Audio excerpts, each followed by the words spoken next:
إن الحمد لله نحمده ونستعينه ونستغفره ونعوذ بالله من شرور أنفسنا ومن سيئات أعمالنا من يهده الله فلا مضل له ومن يضلل فلا هادي له وأشهد أن لا إله إلا الله وحده لا شريك له وأشهد أن محمدا عبده ورسوله يا أيها الذين آمنوا اتقوا الله حق تقاته ولا تموتن إلا وأنتم مسلمون يا أيها الناس اتقوا ربكم الذي خلقكم من نفس واحدة وخلق منها زوجها وبث منهما رجالا كثيرا ونساء واتقوا الله الذي تساءلون به والأرحام إن الله كان عليكم رقيبا يا أيها الذين آمنوا اتقوا الله وقولوا قولا سديدا يصلح لكم أعمالكم ويغفر لكم ذنوبكم ومن يطع الله ورسوله فقد فاز فوزا عظيما أما بعد فإن خير الحديث كتاب الله وخير الهدي هدي محمد صلى الله عليه وسلم وشر الأمور محدثاتها وكل محدثة بدعة وكل بدعة ضلالة وكل ضلالة في النار. أعوذ بالله السميع العليم من الشيطان الرجيم. بسم الله الرحمن الرحيم. يا أيها الذين آمنوا كتب عليكم الصيام كما كتب على الذين من قبلكم لعلكم تتقون. وقال رسول الله صلى الله عليه وآله وسلم من صام رمضان إيمانا واحتسابا غفر له ما تقدم من ذنبه ومن قام رمضان إيمانا واحتسابا غفر له ما تقدم من ذنبه. رواه الإمام بخاری ومسلم فی صحیحہما. ہر قسم کی حمد و ثنا بڑائی اور بزرگی اس اللہ رب العالمین کے لیے ہے جس نے ہمارے گناہوں کی مغفرت کے لیے درجات کی بلندی کے لیے چند مہینے بنائے، دن بنائے، اوقات بنائے. انہی مہینوں میں سے جس مہینے کے اندر اللہ رب العالمین ہمارے گناہوں کی مغفرت کرتا ہے رمضان کا بابرکت مہینہ ہے. رمضان کا مہینہ 2-3 دنوں کے اندر ہم پر سایہ فگن ہونے والا ہے. یہ مہینہ بڑا ہی عظیم مہینہ، بڑی خصوصیات والا مہینہ ہے. اسی مہینے میں اللہ رب العالمین نے نہ صرف قرآن بلکہ جتنی بھی آسمانی کتابیں اتاری گئی ہیں، نازل کی گئی ہیں، اسی مہینے کے اندر اللہ رب العالمین نازل فرمایا. اسی مہینے کے اندر گناہوں کی مغفرت ہوتی ہے، جہنم سے آزادی ہوتی ہے، جنت کے دروازوں کو کھول دیا جاتا ہے، جہنم کے دروازوں کو بند کر دیا جاتا ہے، اور روزانہ ہر رات اللہ رب العالمین لوگوں کو کثرت سے جہنم سے آزاد کرتا ہے. اسی مہینے کے آخری عشرے کی طاق راتوں میں شب قدر آتی ہے، جس میں ایک رات کی عبادت یا ایک رات کا جاگنا 1000 مہینے کی عبادت سے بہتر ہوتا ہے. اسی مہینے کے اندر اگر انسان عمرہ کرتا ہے اللہ رب العالمین اس کو حج کے برابر اجر اور ثواب دیتا ہے. تو بڑا ہی عظیم مہینہ ہم پر سایہ فگن ہونے والا ہے. وہ خوش نصیب ہیں، سعادت مند ہیں جنہیں یہ مہینہ حاصل ہوتا ہے، اور حاصل ہونے کے بعد توبہ کر کے، نیک اعمال کر کے، اللہ کی طرف رجوع کر کے، انابت کر کے اپنے گناہوں کی مغفرت کروا لیتے ہیں اور اپنی گردنوں کو جہنم سے آزاد کروا لیتے ہیں. اللہ کے رسول صلی اللہ علیہ وسلم نے فرمایا وہ آدمی تباہ و برباد ہو جائے جسے رمضان کا مہینہ ملے اور اپنے گناہوں کی مغفرت نہ کروا سکے. اللہ رب العالمین بڑا رحیم ہے، بڑا غفور ہے. وہ اللہ تعالی ہمارے گناہوں کی مغفرت کرنا چاہتا ہے، لیکن ہم بہت سرکش ہیں، ہم ناشکرے ہیں، ہم دین سے دور ہیں. ہم ہی نہیں چاہتے کہ اللہ رب العالمین ہمارے گناہوں کو معاف کرے یا ہمارے گناہوں کی مغفرت ہو.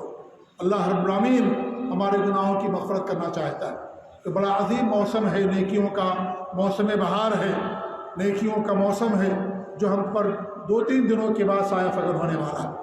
میرے بھائیوں، اس مہینے کی بہت سارے فضائل، بہت ساری خصوصیات ہیں جن میں سے آپ لوگ واقف ہیں، لیکن افسوس یہ ہے کہ ان تمام نیکیوں اور ان تمام فضائل کے باوجود بھی ہمارے معاشرے کے اندر آج جو ہمارا حال ہے یا مسلمانوں کا حال ہے بڑا ہی ناگفتہ بے ہے۔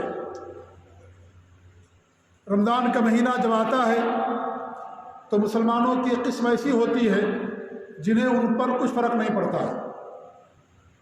رمضان کا مہینہ آ گیا چلا گیا، انہیں پتہ بھی نہیں چلتا ہوگا، کوئی احساس ان کو نہیں ہے کہ رمضان کا مہینہ آیا ہے، کچھ ہمیں کرنا چاہیے نہیں کرنا چاہیے، ذرہ برابر بھی ان کو کوئی احساس نہیں ہوتا۔ نہ وہ روزہ رکھتے ہیں، نہ نماز پڑھتے ہیں، نہ قرآن کی تلاوت کرتے ہیں، نہ اور کوئی نیکی کا کام کرتے ہیں۔ وہ بس دنیا دار لوگ ہیں، تاجر لوگ ہیں، سیاسی لوگ ہیں، یا اس طریقے سے یعنی دنیا کے پیچھے پڑے ہوئے لوگ، ان کو کچھ خبر نہیں ہے کہ رمضان کا مہینہ کب آتا ہے کب چلا جاتا ہے۔ ایسے بھی لوگ ہمارے معاشرے کے اندر پائے جاتے ہیں جو بالکلیہ نہ رمضان کا روزہ رکھتے ہیں، نہ نمازوں کا اہتمام کرتے ہیں، نہ اس مہینے کے تقدس کا خیال رکھتے ہیں۔ ایسے بھی لوگ ہمارے معاشرے کے اندر کثرت سے پائے جاتے ہیں۔ بڑے بدترین لوگ ہیں یہ لوگ، بہت ہی برے لوگ ہیں یہ، جن کے اوپر ذرا برابر بھی رمضان کا اثر نہ ہو۔ سلف صالحین رمضان کے مہینے کا استقبال کرتے تھے، انتظار کرتے تھے کہ رمضان کا مہینہ کب آئے گا اور ہمارے گناہوں کی مغفرت ہوگی۔ اس وجہ سے نہیں کہ وہ نیکیاں کریں گے جو اور مہینے میں نہیں کرتے تھے، وہ تمام نیکیوں کو دیگر مہینے میں بھی کیا کرتے تھے۔ جو نیکیاں رمضان کے مہینے میں مشروع ہیں وہ ساری نیکیاں دیگر مہینوں کے اندر بھی کیا کرتے تھے۔ فرق صرف یہ ہوتا ہے کہ اس رمضان کے مہینے میں اجر اور ثواب زیادہ ملتا ہے، گناہوں کی مغفرت ہوتی ہے، اس لیے اس مہینے کے انتظار کیا کرتے تھے کہ یہ مہینہ ملے ہمیں اور اس مہینے کے اندر نیکیاں کر کے اپنے گناہوں کو ہم معاف کروا لیں۔ لیکن یہ ایسے لوگ ہیں جن پر ذرہ برابر کوئی فرق نہیں پڑتا ہے۔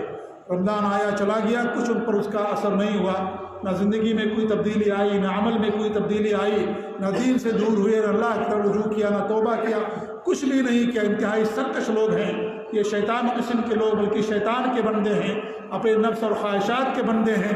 ان کا جو نفس کہتا ہے وہی کرتے ہیں، انہیں دین سے اللہ سے کوئی لگاؤ اور کوئی سروکار نہیں ہوتا۔ یہ سب سے بدترین اور برے قسم کے لوگ ہیں۔ ایک قسم ان لوگوں کی ہوتی ہے کہ رمضان کا مہینہ تو آتا ہے تو رمضان کے مہینے میں روزہ رکھ لیتے ہیں لیکن نماز وغیرہ اور دیگر نیکیوں کا اہتمام نہیں کرتے۔ روزہ رکھ لیتے ہیں، بلکہ ایسے لوگ جو ہے کیا نام ہے افطاری کرانے میں اور اس طریقے سے اور کاموں میں آگے بڑھ چڑھ کر حصہ لیتے ہیں، لیکن نماز نہیں پڑھیں گے، صرف رمضان کا روزہ رکھ لیتے ہیں اور یہ سمجھتے ہیں کہ رمضان کے مہینے میں صرف روزہ ہمارے پر فرض ہے۔ وہ روزہ رکھتے ہیں، نہ اور مہینوں میں نماز پڑھتے، نہ رمضان کے مہینے میں نماز پڑھتے۔ یہ ایسے بھی لوگ ہمارے معاشرے کے اندر کثرت سے پائے جاتے ہیں جو صرف روزے کا اہتمام کرتے ہیں، بس نماز نہیں پڑھتے، کسی بھی وقت کی نماز نہیں پڑھتے۔ ایسے بھی ایک قسم لوگوں کی ہمارے معاشرے کے اندر پائی جاتی ہے۔ میرے بھائیوں، جس رب العالمین نے روزہ فرض کیا ہے اسی رب العالمین نے روزے سے زیادہ اہمیت نماز کو عطا کی ہے۔ روزہ اسلام کا چوتھا رکن ہے، جبکہ نماز اسلام کا دوسرا رکن ہے۔ نماز اسلام کا دوسرا رکن ہے، روزہ اسلام کا چوتھا رکن ہے۔ نماز سے زیادہ اہمیت ہے، روزے زیادہ اہمیت نماز کی ہے۔ روزے سے زیادہ اہمیت دین اسلام کے اندر نماز کی ہے، وہ بھی اسلام کا رکن ہے، لیکن ارکان کے اندر فرق ہے، مرتبے کے لحاظ سے اور اہمیت کے لحاظ سے دونوں کے ارکان کے اندر فرق ہے۔ سب سے زیادہ اہمیت اسلام کے ارکان میں جس کو حاصل ہے وہ توحید کو حاصل ہے، سب سے اہم، کیونکہ اسی توحید کی بنا پر ہماری نمازیں قبول ہوگی، ہمارے روزے قبول ہوگے، زکوٰۃ قبول ہوگی، حج قبول ہوگا۔ اگر یہ توحید نہیں ہے اور دنیا کی ساری نیکیاں انسان کے اندر موجود ہیں، اس کے دفتر میں موجود ہیں، ان تمام نیکیوں کا اللہ تعالیٰ کے ہاں کوئی اعتبار نہیں ہوگا۔ آپ چاہیں تو ایک قسم ایسے لوگوں کی بھی بنا سکتے ہیں رمضان کے مہینے میں جو روزہ بھی رکھتے ہیں، اللہ تعالیٰ کے ساتھ شرک بھی کرتے ہیں، قبروں کا طواف بھی کرتے ہیں، قبروں پر بھی جاتے ہیں، مزاروں پر بھی جاتے ہیں، غیر اللہ کے نام نذر و نیاز بھی پیش کرتے ہیں۔ ایسے بھی لوگ ہیں، ایک قسم ایسے بھی لوگوں کے ہمارے معاشرے کے اندر پائی جاتی، بلکہ ایسے لوگوں کی تعداد زیادہ ہی ہے، سمجھ لیجئے، جو رمضان کے مہینے میں بھی شرک کرتے ہیں، بدعات اور خرافات کرتے ہیں، روزہ بھی رکھتے ہیں، اور ایسے لوگ نمازیں وغیرہ بھی پڑھتے ہیں، لیکن جو سب سے اہم بنیادی چیز ہے توحید، وہ ان کے اندر نہ پائے جانے کی وجہ سے ان روزوں کا اللہ تعالیٰ کے ہاں کوئی فائدہ ان کو حاصل نہیں ہوگا۔ دنیا کے لحاظ سے روزے دار ہیں لیکن اللہ کی نظر میں روزے دار نہیں ہیں، اس لیے کہ توحید ان کے پاس نہیں ہے، ان کے اعمال میں شرک ہے، باتوں کے اندر شرک ہے، اس لیے ایسی باتوں کا جو توحید نہ ہو اور دیگر باتیں پائی جائیں، اس کا انسان اللہ کے ہاں اس کی کوئی اہمیت نہیں ہوتی۔ اللہ رب العالمین کے ہاں بنیاد جو ہے توحید وہ پائے جانا ضروری ہے، اس کے بعد ہی دیگر اعمال اللہ تعالیٰ کے ہاں قبولیت کا درجہ حاصل کرتے ہیں۔ تو ایک قسم ان لوگوں کی ہے جو روزہ تو رکھتے ہیں لیکن نماز وغیرہ قطع نہیں پڑھتے، جبکہ نماز اسلام کے اندر روزے سے زیادہ اہمیت کی حامل ہے۔ حساب و کتاب جب ہوگا سب سے پہلے حساب نماز ہی کا لیا جائے گا۔ نماز کسی بھی صورت میں انسان سے معاف نہیں ہے۔ 7 سال کا بچہ ہو گیا، نماز پڑھنے کا حکم دیا جائے گا۔ 10 سال کا ہو گیا، نماز نہ پڑھنے پر ماں باپ کو مارنے کا حکم ہے۔ اس بچے کو مارو جو نماز پڑھنے کے لیے نہ جائے۔ اتنا زیادہ تاکید ہے نماز کی، جو نماز نہیں پڑھتا اس کا حشر قیامت کے دن فرعون کے ساتھ، حامان کے ساتھ، ابی بن خلف کے ساتھ اور جو سرکش لوگ گزرے ہیں ایسے لوگوں کے ساتھ اس کا حشر ہوگا۔ ایسے لوگوں کے ساتھ اسے قیامت کے دن اٹھایا جائے گا جو نماز نہیں پڑھتا ہے۔ تو روزہ رکھ لیا لیکن نماز نہیں پڑھا، اہم چیز کو چھوڑ دیا اور صرف روزہ رکھ لیا۔ ایک قسم ایسے لوگوں کی ہمارے یہاں بھی کثرت سے پائی جاتی ہے۔ تیسری قسم ان لوگوں کی ہے جو روزہ بھی رکھتے ہیں اور چند دنوں تک نماز پڑھتے ہیں، تہجد کا بھی اہتمام، تراویح کا بھی اہتمام کرتے ہیں۔ نماز پڑھیں گے، مطلب یہ ان لوگوں کی قسم بیان کی جا رہی جو اور مہینوں میں نمازیں نہیں پڑھتے۔ رمضان کا مہینہ آتا ہے تو نماز پڑھ لیتے ہیں، کب؟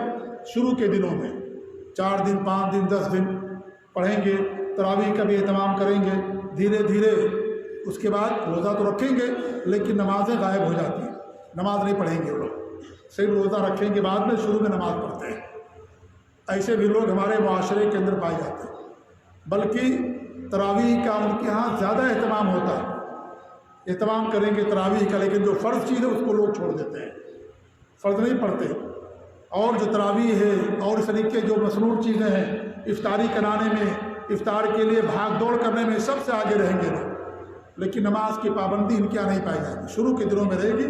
آپ اسے دیکھیں مسجدیں شروع میں ایک دم آباد رہتی ہیں، جو عصری نمازی ہیں بیچارے ان کو موقع ہی نہیں ملتا ہے پہلی صف میں، اور جو چند دنوں کے مسجدوں کے مہمان ہوتے ہیں پہلی صفوں کے اندر آ کر کے بھر جاتے ہیں، اور جو عصری نمازی ان کو نماز پڑھنے کا موقع نہیں ملتا یا پہلی صف جو ہے میں موقع نہیں ملتا ان کو، تو ایسے بھی ہمارے معاشرے کے اندر پائے جاتے ہیں۔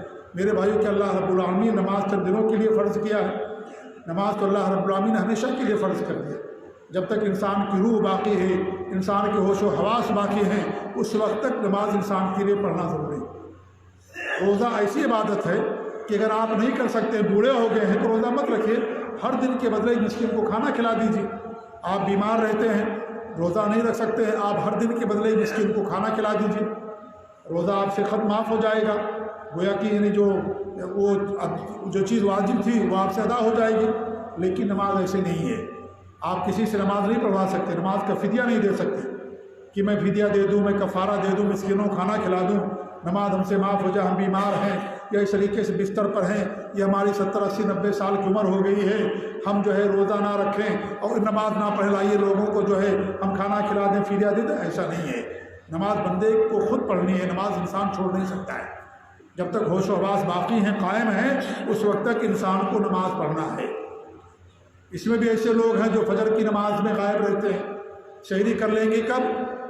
رات میں 2 بجے 12 بجے، اس کے بعد سو جائیں گے، فجر غائب رہے گی، فجر نہیں پڑھیں گے وہ لوگ۔ باقی اور نمازیں پڑھ لیتے، خاص طور سے مغرب کی نماز کا اور عشاء کی نماز کا زیادہ اہتمام ہوتا ہے، عصر اور جو ہے ظہر کا اہتمام نہیں ہوتا، اور فجر کی نماز تو ان کی زندگیوں سے غائب ہی رہتی ہے۔ ایسے بھی لوگ پائے جاتے ہیں میرے بھائی۔ افسوس کی بات ہے، ساری چیزیں افسوس کی بات ہے کہ انسان روزہ تو رکھے لیکن نماز نہ پڑھے، جو اہم چیز ہے اس کو انسان چھوڑ دے یا چند دنوں کے لیے پڑھے۔ اللہ رب العالمین نے چند دنوں کے لیے نماز نہیں فرض کیا، مرتے دم تک انسان کو نماز پڑھنا ہے، کسی بھی حالت میں انسان نماز نہیں چھوڑ سکتا۔ انسان پاک نہیں رہ سکتا تو بھی نماز پڑھنا اس کو، نماز پڑھنا اس کو اگر پاک نہیں رہتا تو بھی تیمم کرے گا، یا اس کو جو وضو کرایا جائے گا کھڑا ہو کر نہیں پڑھ سکتا، بیٹھ کے پڑھے گا، پڑھنا نماز کسی بھی صورت میں انسان سے معاف نہیں ہے۔ جب تک انسان کے پاس ہوش و حواس ہے، جب تک انسان کو نماز پڑھنا ہے، ہوش و حواس ہے اور جان باقی ہے، ناپاکی میں بھی انسان کو نماز پڑھنا ہے۔ انسان ناپاک ہے تو بھی نماز پڑھے گا، نماز نہیں چھوڑ سکتا۔ فاتقوا اللہ ما استطعتم، استطاعت اللہ تعالیٰ سے ڈریے۔ انسان کے ہوش و حواس ہونے چاہیے، ہوش و حواس سے انسان کی عقل نہیں گئی ہے، انسان کی عقل موجود ہے، ہوش و حواس ہے، زندگی باقی ہے، اس کو نماز پڑھنا ہی پڑھنا ہے۔ کسی بھی صورت میں انسان سے نماز معاف نہیں ہے جب تک انسان مجنون یا پاگل نہ ہو جائے، ہوش و حواس نہ کھو بیٹھے، یا انسان کی وفات نہ ہو جائے، مر نہ جائے، اس وقت تک انسان کو نماز پڑھنا ہی پڑھنا ہے۔ ناپاک رہتا ہے، خون نکلتا ہے پیشاب کے راستے سے، پیخانے کے راستے سے، یا اس طریقے سے ہمیشہ گندگی نکلتی ہے پیخانے کے راستے سے، پیشاب نکلتا رہتا ہے، تب بھی اس کو نماز پڑھنا ہی پڑھنا ہے، نماز نہیں چھوڑ سکتا انسان۔ اللہ تعالیٰ مجبوریوں کو جاننے والا ہے۔ ہمارے نبی صلی اللہ علیہ وسلم کے پاس ایک خاتون آئی، انہوں نے کہا کہ مجھ کو بہت زیادہ خون آتا ہے، بہت زیادہ خون، اس کو جو ہے استحاضہ کہا جاتا ہے۔ ایک تو جو مہینے کے اندر عورتوں کو خون آتا ہے اس کو حیض، اور اس کے علاوہ دنوں میں جو خون آتا ہے اس کو استحاضہ کہا جاتا ہے۔ بعض عورتوں کو بیماری ہوتی ہے، ان کو حیض کے علاوہ خون آتے رہتے ہیں، تو ایسی صورت میں وہ تو ناپاکی ہے، شرمگاہ سے کوئی بھی چیز اگر نکلتی ہے، مرد یا عورت، انسان ناپاک ہو جاتا ہے۔ لیکن اس صورت میں بھی ہمارے نبی نے فرمایا جب تک جو حیض کی مدت ہے تمہاری، ان دنوں میں نماز نہ پڑھو، جب وہ مدت ختم ہو جائے اس کے بعد تو نماز پڑھو۔ یہ نہیں کہا کہ ناپاک رہوگی، آتے رہتے ہیں، حیض کا خون آتا رہتا، نماز تم سے معاف نہیں، نماز پڑھنے کا آپ نے حکم دیا۔ اس لیے کوئی آدمی جس کو گیسٹرک کی بیماری ہمیشہ گیس خارج ہوتی رہتی ہے، یا اس کے پیشاب کے راستے سے ہمیشہ جو ہے پیشاب کے قطرے آتے رہتے ہیں، ایسی صورت میں کیا وہ نماز چھوڑے گا؟ نہیں، نماز اس کو پڑھنا ہی پڑھنا ہے، نماز نہیں چھوڑ سکتا، کسی بھی صورت میں نماز نہیں چھوڑ سکتا۔ وضو کرے اور نماز پڑھتا ہے، نماز کے دوران ہوا خارج ہو جائے، اللہ تعالیٰ معاف کرنے والا ہے، پیشاب کے قطرے ہو جائیں، اللہ معاف کرنے والا ہے، لیکن نماز اس کو پڑھنا ہی پڑھنا ہے، کسی بھی صورت میں اس کے لیے نماز معاف نہیں۔ کتنی اہمیت ہے دین اسلام کے اندر نماز کی میرے بھائی، لیکن لوگوں کے پر کوئی فرق نہیں پڑتا۔ رمضان کا مہینہ ہو یا رمضان کے علاوہ کا مہینہ ہو، انسان نماز اس کی زندگی سے غائب ہو گئے۔ فاروق رضی اللہ تعالیٰ اپنے گورنروں کو جب خط لکھتے تھے، سب سے پہلے تقویٰ کی وصیت کرتے تھے، تقویٰ کے بعد نماز کی وصیت کیا کرتے تھے، کیونکہ تقویٰ کے اندر توحید بھی شامل ہے۔ تو نماز کی وصیت کیا کرتے تھے کہ جو نماز چھوڑ دیا، اسلام کے دیگر چیزوں کو سب زیادہ چھوڑنے والا اور ضائع اور برباد کرنے والا ہو جائے گا۔ جس کے دل میں نماز کی اہمیت نہ ہو، اس کے دل میں اسلام کے دیگر ارکان اور دیگر عبادات کی کوئی اہمیت نہیں ہو سکتی۔ تو نماز پڑھیں گے چند دنوں تک، اس کے بعد لوگ نماز چھوڑ دیتے ہیں۔ ایک قسم ان لوگوں کی ہے جو نماز ہمیشہ پابندی سے پڑھتے ہیں اور رمضان کے مہینے بھی نماز کی پابندی کا اہتمام کرتے ہیں، بے اچھے لوگ ہیں۔ آپ دعا کریں کہ اللہ تعالیٰ ہم لوگوں کو انہیں لوگوں میں سے بنائے جو رمضان کا روزہ بھی رکھتے ہیں اخلاص کے ساتھ، اللہ سے جو ثواب کی امید رکھتے ہوئے، اور نماز کی پابندی بھی کرتے ہیں، تراویح کا بھی اہتمام کرتے ہیں، قرآن کی تلاوت وغیرہ بھی کرتے ہیں، اور جو دیگر نیک اعمال، تمام نیک اعمال کا اہتمام کرتے ہیں، کیونکہ وہ سمجھتے ہیں کہ ہمارا روزہ ہو سکتا ہے آخری روزہ ہو سکتا ہے اس کے بعد ہمیں روزہ رکھنے کا موقع نہ ملے، یا آخری سال ہو یا آخری دن ہو، اس لیے جتنا ہو سکتا ہے اللہ تعالیٰ کے دل میں خوف رکھتے ہوئے نیک اعمال کرتے ہیں، اور اللہ رب العالمین سے گناہوں کی مغفرت طلب کرتے ہیں، اور اس طریقے سے اس مہینے کا اہتمام کرتے ہیں اور اس مہینے کا خیال رکھتے ہیں۔ یہ اچھے قسم کے لوگ ہیں، بہترین قسم کے لوگ ہیں، یہ متقی لوگ ہیں جو ان تمام چیزوں کا خیال رکھتے ہیں۔ رمضان کے بابرکت مہینے وہ سمجھتے ہیں کہ اللہ رب العالمین کا حق سب سے بڑا حق ہے۔ جس رب العالمین رمضان کے روزوں کو فرض کیا ہے، اسی رب العالمین نمازوں کو بھی فرض کیا ہے۔ وہ ان باتوں کو سمجھتے ہیں میرے بھائی، اور وہ روزوں کا خیال رکھتے ہیں اور اس کے تقدس کا خیال رکھتے ہیں، اور ان تمام چیزوں کا اہتمام کرتے ہیں جو نیک اعمال مشروع ہیں، مسنون اعمال رمضان کے مہینے میں، ان تمام چیزوں کو حتی الامکان کوشش کرتے ہیں ان تمام چیزوں پر عمل کرنے کی۔ یہ انتہائی اچھے قسم کے لوگ ہیں۔ ایسے لوگوں کے لیے اللہ رب العالمین نے جنت کا وعدہ کیا، ایسے لوگوں کے لیے جنت کی خوشخبری ہے۔ ایسے وہ لوگ ہیں جن کے گناہوں کو اللہ تعالیٰ رمضان کے مہینے میں معاف کر دیتا۔ جب گناہوں سے جب رمضان سے نکلتے ہیں تو گناہوں سے پاک و صاف ہوتے ہیں، رو کر کے گڑگڑا کر کے رمضان کے مہینے میں گناہوں کی مغفرت کرواتے ہیں۔ شب قدر آتی راتوں کو جاگتے ہیں، اعتکاف کا موقع ملتا ہے اعتکاف بھی کرتے ہیں، قرآن بھی ختم کرتے ہیں تلاوت کر کے، اور اگر زیادہ بار ہے تو کم سے کم ایک بار ضرور ختم کرنے کی کوشش کرتے ہیں، کیونکہ رمضان کے مہینے میں قرآن پڑھنا میرے بھائیوں یہ زیادہ اجر و ثواب کا باعث ہے۔ ہر مہینے میں اجر و ثواب کا باعث ہے، لیکن رمضان کے مہینے میں زیادہ، اس لیے کہ رمضان سے قرآن کا بڑا گہرا تعلق ہے۔ رمضان کے مہینے میں اللہ رب العالمین نے قرآن کریم کو نازل فرمایا، اس لیے سلف صالحین دیگر تمام دروس کو ائمہ کرام کے بارے میں اور علماء کے بارے میں آتا جو گزر چکے ہیں، کہ رمضان کے مہینے میں دیگر تمام دروس کو چھوڑ کر کے صرف قرآن پر اقبال کرتے تھے، قرآن کی طرف توجہ دیتے تھے اور قرآن ہی کی تلاوت کرتے، اس کی تفسیر کرتے اور اسی میں اپنا زیادہ سے زیادہ وقت لوگ گزارا کرتے تھے، نکالا کرتے تھے، کثرت سے قرآن کریم کی تلاوت کرتے تھے۔ تو میرے بھائیوں، یہ رمضان کا مہینہ بڑا ہی بابرکت مہینہ ہے۔ وہ خوش نصیب لوگ ہیں جنہیں مہینہ نصیب ہوا ہے۔ آپ اپنے گرد و پیش میں دیکھیں، اپنے آس پاس کے، اپنے خاندان کے لوگوں پر نظر ڈالیں کہ آپ میں سے بہت سارے ایسے لوگ تھے جو گزشتہ سال رمضان کے مہینے میں آپ کے ساتھ تھے، لیکن ان سال آپ کے ساتھ نہیں ہیں، دنیا سے ختم ہو گئے، دنیا سے چلے گئے، ان کے نیکیوں کا دفتر بند ہو گیا، ان کی نیکیوں میں اضافہ نہیں ہوگا۔ بہتر وہ لوگ ہیں جن کی عمر میں اضافہ ہوتا ہے، نیکیوں میں بھی اضافہ ہوتا ہے۔ عمر میں بڑھنا یا زیادہ عمر کا ملنا یہ نیکی نہیں ہے، یہ باعث فضیلت نہیں ہے۔ باعث فضیلت یہ ہے کہ انسان کی عمر زیادہ ہو تو نیکیاں بھی زیادہ۔ اگر عمر زیادہ ہو، گناہ زیادہ ہو جائیں، یہ عمر آپ کے لیے وبال جان ہوگی، ہمارے لیے وبال جان ہوگی۔ عمر زیادہ ہو تو نیکیاں بھی زیادہ ہونی چاہیے۔ انسان کی عمر بڑھتی ہے، اللہ تعالیٰ کے احسانات بھی بڑھتے ہیں۔ انسان چھوٹا رہتا ہے، بات نہیں کر سکتا، اللہ نے اس کو بات کرنے کی طاقت دے دی، ایک نعمت کا اضافہ ہوا۔ بچہ چل پھر نہیں سکتا تھا، اب چلنے پھرنے کے قابل ہو گیا، ایک اور نعمت کا اضافہ ہوا۔ بچہ سوجھ بوجھ کا مالک نہیں تھا، اب بچہ سوجھ بوجھ کا مالک ہو گیا اور ہوشیاری شعور اس کے اندر آ گیا، ایک اور نعمت کا اضافہ ہو گیا۔ ایسی اللہ رب العالمین کی نعمتیں بڑھتی رہتی ہیں۔ انسان کی عمر بڑھتی ہے، اللہ تعالیٰ کی نعمتیں بڑھتی رہتی ہیں، لیکن ہوتا یہ ہے کہ عمر بڑھتے بڑھتے انسان سرکش بن جاتا ہے۔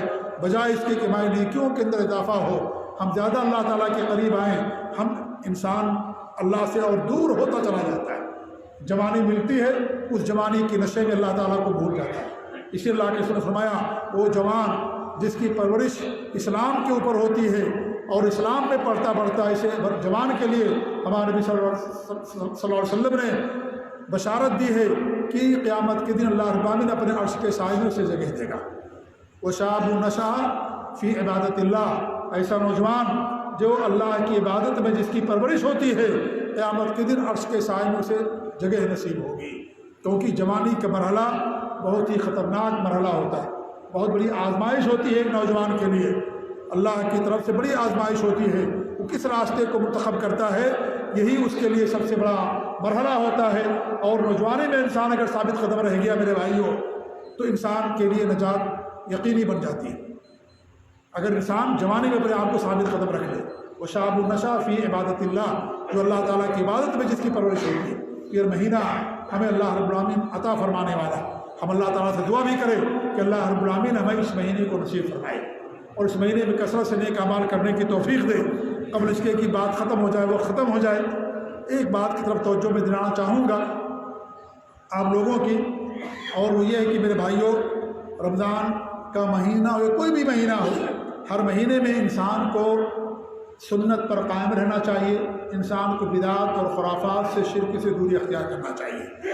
کوئی بھی مہینہ ہو، کوئی بھی دن ہو، کوئی بھی گھڑی ہو، اللہ رب العالمین ہمیشہ ہمیں توحید پر، سنت پر قائم رکھنے کے لیے تلقین کی، وصیت کی ہے۔ انسان ہمیشہ اس کے اوپر قائم رہے۔ رمضان کا مہینہ آتا ہے، ہمارے معاشرے کے اندر بڑی ساری بدعات پائی جاتی ہیں، بڑی خرافتیں پائی جاتی ہیں۔ انہی میں سے ایک بدعت جو بہت مشہور ہے، جو عام طور پر لوگ کرتے ہیں، وہ رمضان کا زبانی روز نیت کرنا ہے۔ زبانی نیت کرنا، انسان کیا کرتا ہے، سحری کرتا ہے اور کہتا نویت نصوم غدا للہ سبحانہ وتعالی، یہ انسان اپنی زبان سے ادا کرتا ہے۔ میرے بھائیو، ایسا کہنا بدعت ہے، یہ جائز نہیں ہے۔ اپنے روزے کی شروعات بدعت سے مت کیجیے۔ کچھ لوگ افطاری کرتے ہیں، وہاں بھی زبانی نیت کرتے ہیں۔ زبانی نیت کسی بھی عبادت کے لیے جائز نہیں ہے۔ زبان سے نیت ادا کرنا بدعت ہے، یہ خرافات ہے، یہ دین کے اندر نئی چیز ہے، اور ہر بدعت گمراہی ہوتی ہے۔ ہمارے نبی نے کبھی زبان سے ادا نہیں کیا کہ میں نیت کرتا ہوں روزہ رکھنے کی کل اللہ تعالیٰ کے واسطے۔ کبھی بھی آپ نے، آپ کے صحابہ نے، خلفائے راشدین نے ایسا نہیں کیا۔ نیت دل کے ارادے کا نام ہے۔ ہر انسان، ہر مسلمان کے دل میں ہے روزہ رکھنا۔ ابھی رمضان کا مہینہ داخل نہیں ہوا، پھر بھی ہر مسلمان کے دل میں روزہ رکھنے کی نیت ہے۔ آپ رمضان کے مہینے میں سحری کے وقت اٹھتے ہیں، سحری کرتے ہیں۔ آپ کا سحری کے لیے اٹھنا، یہی آپ کی نیت ہے کہ آپ روزہ رکھنے والے ہیں۔ اللہ تعالیٰ آپ کی نیت سے واقف ہے۔ آپ کے دل میں کیا، اللہ تعالیٰ اس سے واقف اور آگاہ ہے۔ آپ کو زبان سے بتانے کی ضرورت نہیں ہے۔ اللہ تعالیٰ آپ کی وسوسوں کو، دل میں آنے والے خیالات کو جانتا ہے۔ ہماری آنکھ کی کڑکیوں کو جانتا ہے، ہمارے سینوں کے اندر جو چیزیں پوشیدہ ہیں ان تمام چیزوں سے اللہ رب العالمین واقف ہے اور آگاہ ہے۔ لہٰذا اللہ رب العالمین کو بتانے کی ضرورت نہیں ہے کہ ہم نیت کرتے ہیں روزہ رکھنے کے اللہ تعالیٰ کے واسطے۔ غلط ہے میرے بھائی، یہ چیز حرام ہے کہنا، یہ بدعت حرام ہوتی، گمراہی ہوتی ہے، گمراہی انسان کو جہنم کے اندر لے جانے والی ہوتی ہے۔ لہٰذا اس سے اپنے آپ کو بچائیں۔ لوگ نمازوں کی بھی نیتیں کرتے ہیں، وہ بھی حرام ہے دین کے اندر۔ ہمارے نبی کبھی نماز کی نیت نہیں کرتے تھے زبان سے، نیت کرتا ہوں جمعہ کی، فجر کی، ظہر کی، عصر کی، اللہ تعالیٰ کے واسطے اور رکعت بتانا اور بسم اللہ اکبر اس امام کے پیچھے، ہمارے نبی نے کبھی ایسی نیت نہیں کی ہے۔ نیت دل کے ارادے کے نام، آپ مسجد میں نماز پڑھنے کے لیے آئے، یہی آپ کی نیت ہے۔ آپ نے وضو کیا، مسجد میں آئے، آپ نماز پڑھنے کے لیے آئے، لہٰذا یہ نیت زبان سے ادا کرنا غلط ہے، یہ حرام ہے، یہ میرے بھائی یہ گمراہی ہے۔ یہ سن لیجئے کان کھول کر کے، جو اس کے اندر ہمارے معاشرے کے اندر کثرت سے لوگ اس پر کرتے ہیں، لیکن باقاعدہ یہی نہیں لوگوں کو سکھایا جاتا ہے۔ جب جنازے کی نماز ہوتی ہے اس کی نیت لوگوں کو سکھائی جاتی ہے، عید کی نماز ہوتی ہے اس کی نیت لوگوں کو سکھائی جاتی ہے۔ باقاعدہ ہمارے یہاں کے مولوی نماز پڑھنے سے پہلے لوگوں کو نیت سکھاتا ہے، نعوذ باللہ من ذالک، بتاتا ہے کیسی نیت کرو۔ کیا اللہ تعالیٰ کو معلوم نہیں کہ آپ نماز پڑھنے کے لیے گئے ہیں، عید کی نماز کے لیے گئے ہیں؟ کیا اللہ تعالیٰ کو نہیں معلوم کہ آپ کون سی نماز پڑھنے والے ہیں؟ انسان جب کھڑا ہوتا ہے نماز کے، اس کے دل کے اندر ارادہ آ جاتا ہے کہ میں کون سی نماز پڑھنے والا ہوں، اللہ تعالیٰ اس ارادے سے واقف ہوتا ہے۔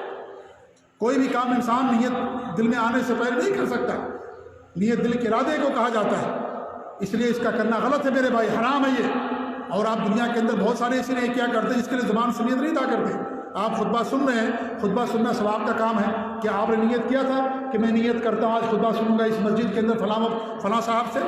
کسی نے بات کہی اپنی زبان سے؟ کسی نے نہیں کہا۔ حالانکہ خطبہ سننا نیت یہ اب عبادت ہے، اجر اور ثواب کا کام ہے۔ آپ لوگوں کو صدقات و خیرات کرتے ہیں، آپ لوگوں کو زکوٰۃ دیتے ہیں، کیا آپ نیت کرتے ہیں زبان سے کہ میں نیت کرتا ہوں آج زکوٰۃ دینے کے اللہ تعالیٰ کے واسطے فلاں کو، صدقہ خیرات کرنے کے اللہ کے واسطے فلاں کو؟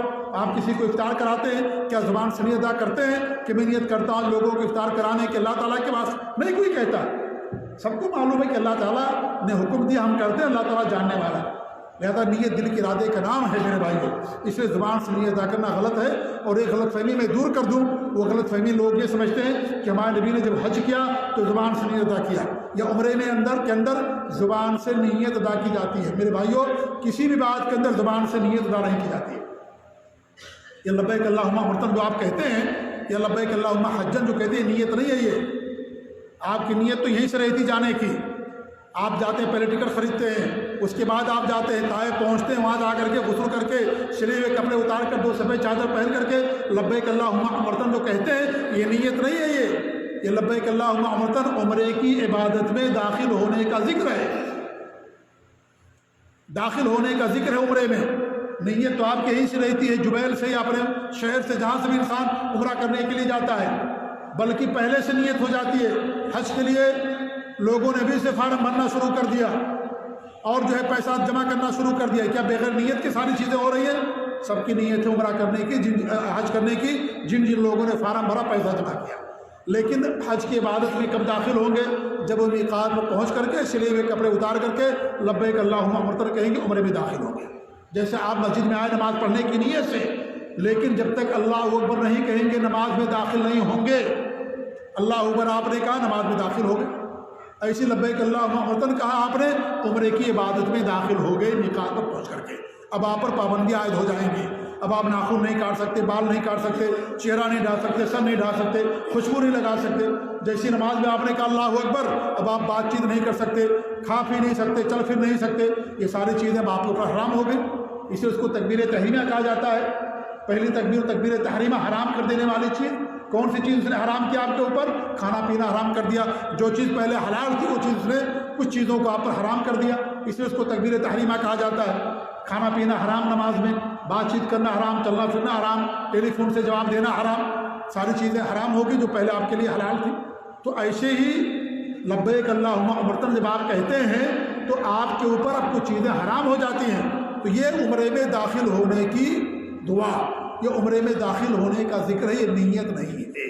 نیت جب انسان اپنے گھر سے نکلتا ہے، تیاری کرتا ہے، پہلے ٹکٹ لیتا ہے، اسی وقت نیت رہتی ہے اس کو عمرہ کرنے کی، حج کرنے کی۔